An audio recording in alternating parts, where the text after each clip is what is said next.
Dengan komposisi bahannya kita semen pakai dari produk semen Gresik, dan untuk pasirnya kita pakai pasir giling. Kenapa pemilihannya pasir giling? Karena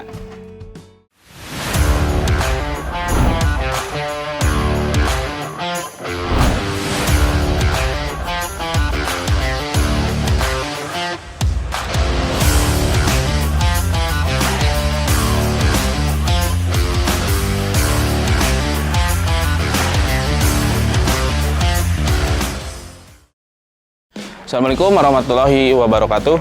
Jumpa lagi di Lars Team Studio. Nah, sekarang saya sedang berada di Proyek Cienteng. Kita akan update progres karena terakhir kita update progres di sini pas pengecoran di lantai yang pakai ready mix itu agan-agan. Nah, bagi agan-agan yang pengen tahu proses pengecorannya seperti apa, bisa lihat videonya di sini. Nah, agan-agan sebelum kita ke dalam, kita lihat update progresnya udah sejauh mana. Jangan lupa subscribe dulu channel kita, Lars Team Studio, supaya agan-agan nantinya bisa terus update ya informasi-informasi dari Lars Team Studio untuk proses pekerjaan dan proyek-proyek yang lainnya. Nah, agan-agan jangan kemana-mana, tetap di Lars Team Studio.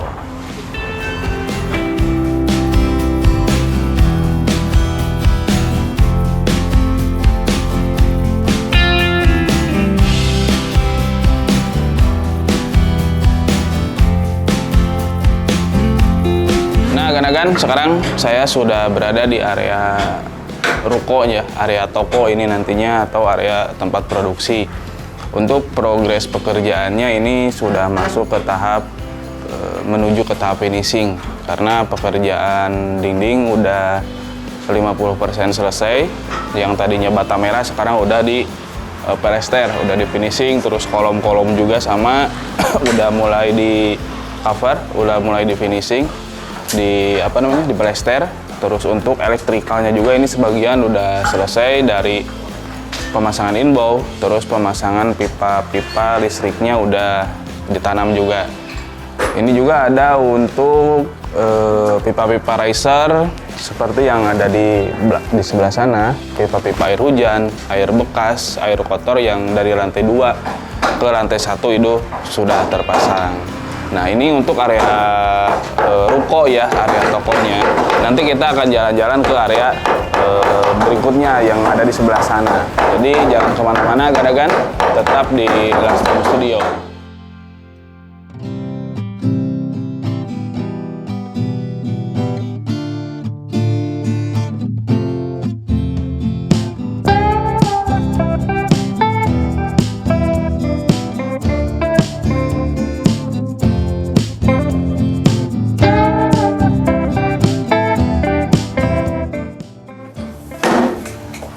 Nah, agan-agan saya sekarang berada di area dapur ini ya. Untuk di area dapur ini sekarang pekerjaan itu mau ke pekerjaan pengecoran meja dapur atau meja kompor. Nah, sementara sekarang ini baru pemasangan bagisting, terus ini besinya udah dirangka. Kita menggunakan besi 8 pool, ini 8 pool dengan 1 layer. Jadi untuk ukurannya ini lumayan cukup, tidak besar juga, tidak kecil juga.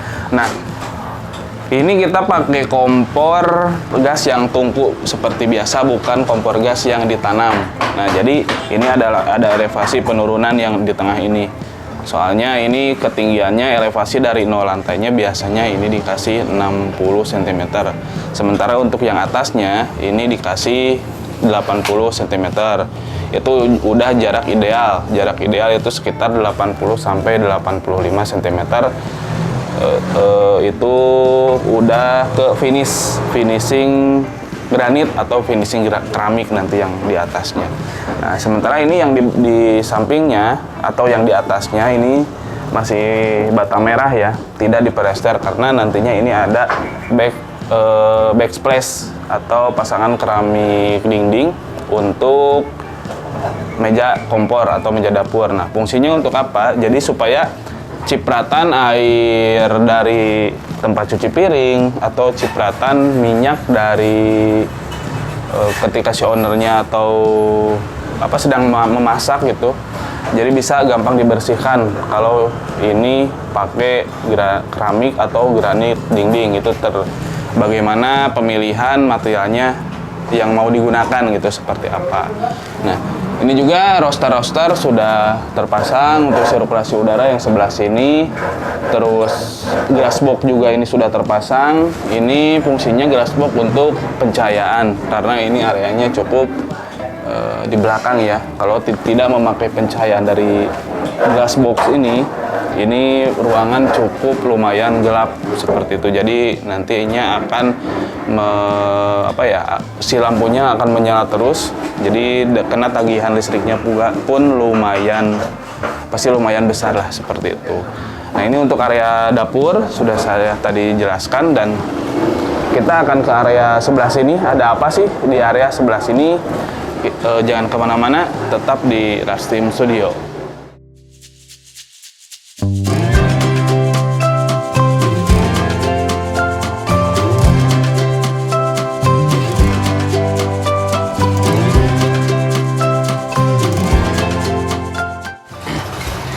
Nah, agan-agan kita masuk ke area ruang tamu ini ya. Untuk area ruang tamu, pekerjaannya, update-nya ini sama ya, seperti yang di area sebelumnya. Ini baru masuk ke tahap plesteran. Kita tinggal masuk ke tahap pengacian, terus ke pengecatan. Seperti itu mungkin tahapan pekerjaannya. Nah, di belakang saya ini ada pemasangan inbow yang tadi saya jelaskan. Terus di depan saya juga ada tuh emangnya ya, lagi masang inbow juga. Nah, agan-agan bisa dilihat ya, yang di belakang saya ini. Nah, ini inbow dengan jarak ketinggian yang berbeda. Ini bisa lebih tinggi, yang ini sedang ya, mungkin ini sekitar di pertengahan inilah. Nah, untuk yang paling tinggi ini biasanya kita ukur elevasinya dari 0 lantai itu 1,40 meter atau 1,45 meter dari as, bisa dari bawah yang ini. Nah, yang penting supaya nantinya ketika kita menyalakan atau memfungsikan si saklar ini jadi lebih enak. Nah, tidak terlalu tinggi tapi tidak terlalu rendah juga. Nah, karena biasanya untuk posisi yang 1,40 meter atau 1,45 meter itu difungsikan untuk saklar. Saklar itu untuk apa? Saklar itu untuk ke pencahayaan, misalkan menyalakan lampu atau mematikan lampu juga seperti itu. Nah, ini kita bikin dua untuk pencahayaan, yang ke area sini, mungkin yang satu lagi untuk yang ke area teras yang di belakang saya ini. Nah, sementara yang ini itu ketinggiannya dari 0 lantai kita kasih 90 cm. Biasanya yang ketinggiannya 90 cm dari 0 lantai dipakai untuk stop kontak atau colokan lah seperti itu.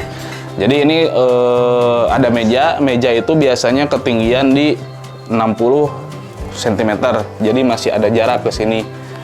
Nantinya kan di meja suka ada kayak lampu hias atau bisa dipakai buat ngecas HP juga.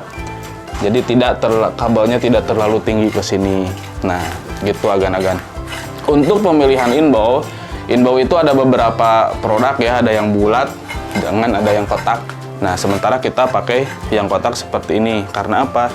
Nanti di sini itu banyak kabel ya, supaya si saklarnya atau produk dari finishing elektrikal itu pas dimasukkan, kabel di sini tidak terlalu berdempetan, masih punya spare yang besar si kotak ini gitu.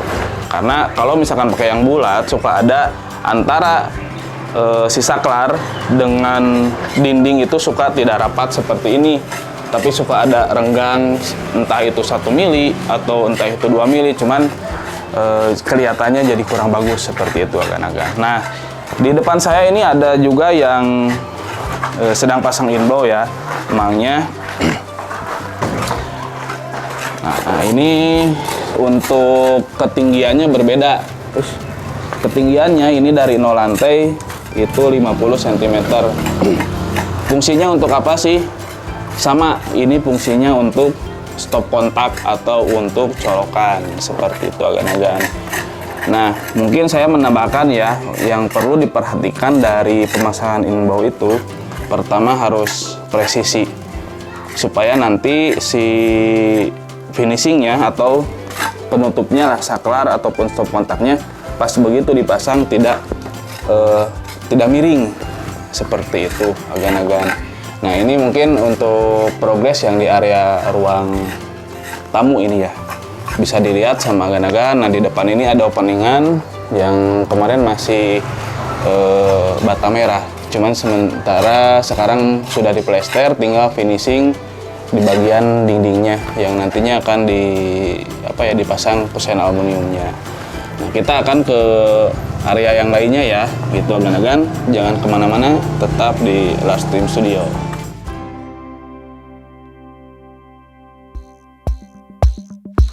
Nah, agan-agan sekarang saya sudah berada di area luar ya. Ini di area taman. Di sini sedang ada pekerjaan penggalian septic tank. Septic tank ini ukurannya 1,5 meter kali 2 meter dengan kedalaman 2 meter. Jadi ini cukup besar lah untuk septic tank atau tampungan air kotor, air limbah yang ada di rumah ini gitu, yang ada di ruko ini, karena untuk kamar mandinya juga tidak terlalu begitu banyak gitu. Rencana nanti di lantai 2 itu ada 2 kamar mandi, terus yang di lantai 1 itu ada 1 kamar mandi. Jadi ini udah cukup besar gitu untuk kapasitas 3 kamar mandi seperti itu. Tinggal nanti kita perhitungkan yang menghuni atau orang yang tinggal di rumah ini itu ada berapa orang seperti itu. Jadi ini dalam waktu cukup lama gitu untuk septic tank ini bisa penuh seperti itu. Nanti kita akan bahas lebih detail di video selanjutnya.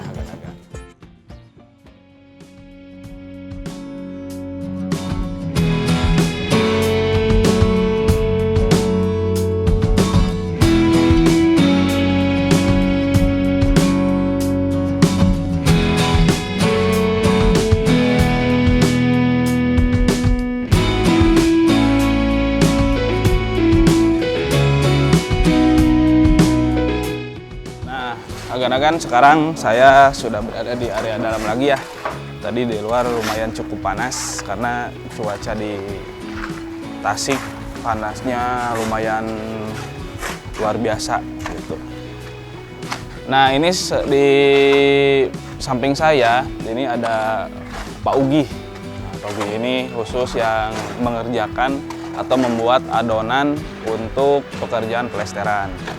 Untuk pekerjaan plesteran ini, untuk takarannya ini 1:4 dengan komposisi bahannya kita semen pakai dari produk semen Gresik, dan untuk pasirnya kita pakai pasir giling. Kenapa pemilihannya pasir giling? Karena untuk pemilihannya itu pasir giling bisa lebih baik ya ke hasil plesterannya seperti itu, supaya bisa lebih keras lah hasilnya gitu agan-agan. Berbeda dengan pasir pasang yang biasa gitu, karena kalau pasir pasang itu biasanya ada tercampur lumpur. Jadi kalau misalkan pasir untuk plesteran, terutama untuk pengecoran lah, kita bahas pekerjaan plesteran dulu. Kalau kadar lumpurnya terlalu banyak, maka hasil dari pekerjaan plesterannya pun kurang baik seperti itu. Makanya dari awal sampai sekarang di beberapa proyek di Larstream kita pakainya pasir giling seperti itu agan-agan, karena hasilnya bagus, tidak ada copot-copot seperti itulah. Nah, seperti itu agan-agan. Nah, ini pasir gilingnya yang ini contohnya. Jadi lebih ke tidak terlalu lembek gitu kalau pasir giling itu, karena pasir giling itu bahan dasarnya dari kerikil yang digiling, yang dihaluskan. Nah, jadilah pasir seperti ini. Nah, agan-agan untuk update project ya, untuk update project yang di Cienteng tadi udah dilihat ya sejauh mana lah pekerjaannya, kita akan update lagi di video berikutnya. Tapi jangan lupa like, komen, dan subscribe juga channel kita Lars Team Studio. Jangan lupa juga untuk agan-agan yang ingin membangun rumah atau merenovasi bisa datang atau konsultasi ke kantor kita. Kantor kita alamatnya di Perumahan Melati Mas Residen Blok A 08, atau bisa dicari di Google Map, tinggal ketik aja Lars Team Kontraktor, nanti di sana akan muncul alamat kantor kita. Nah, untuk agan-agan yang ingin melihat portofolio pekerjaan kita bisa di-follow Instagram kita @larsteam. Ada juga satu lagi di Instagram perencanaan @larsteam.arsitektur. TikToknya juga ada sama @larsteam. Di sana ada portofolio pekerjaan kita yang sedang berjalan, ada portofolio pekerjaan yang sudah selesai. Nah, agan-agan, terima kasih sudah menonton. Assalamualaikum warahmatullahi wabarakatuh.